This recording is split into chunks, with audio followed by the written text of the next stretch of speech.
અહેમદાબાદ મિત્ર ન્યૂઝમાં આપનું સ્વાગત છે। છેલ્લા થોડા મહિનાઓથી ગુજરાતની અનેક શાળા, કોર્ટ, પોસ્ટ ઓફિસને બોમ્બથી ઉડાવવાની ધમકીઓ મળી રહી છે। ત્યારે ગાંધીનગરમાં વિધાનસભા બિલ્ડિંગને જ બોમ્બથી ઉડાવવાની ધમકીભર્યો ઈમેલ મળ્યો હતો, જેના કારણે અફરાતફરીનો માહોલ જોવા મળ્યો હતો। આ ધમકી મળતા જ પોલીસ દોડતી થઈ ગઈ હતી।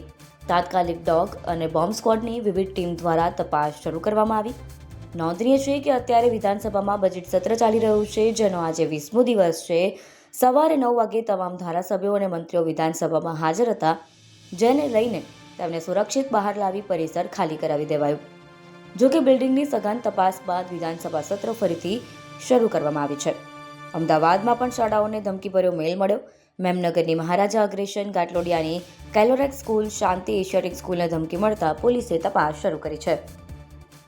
આજે જે બોમ્બ બાબતેની ધમકી મળેલી છે એ અનુસંધાને તુરંત જ બીડીડીએસની ટીમો દ્વારા જે પ્રિમાઇસીસ છે ચેક કરવામાં આવેલ છે અને હાલ ચેકિંગ પ્રક્રિયા ચાલુ છે।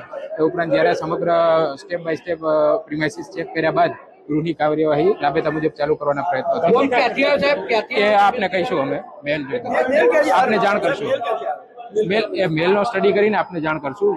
અહેમદાબાદ મિત્ર ન્યૂઝની યુટ્યુબ ચેનલને સબસ્ક્રાઇબ કરો અને બેલ આઇકોન જરૂરથી દબાવો, જેથી દરેક મહત્વના વિડીયોની નોટિફિકેશન તમને મળતી રહે।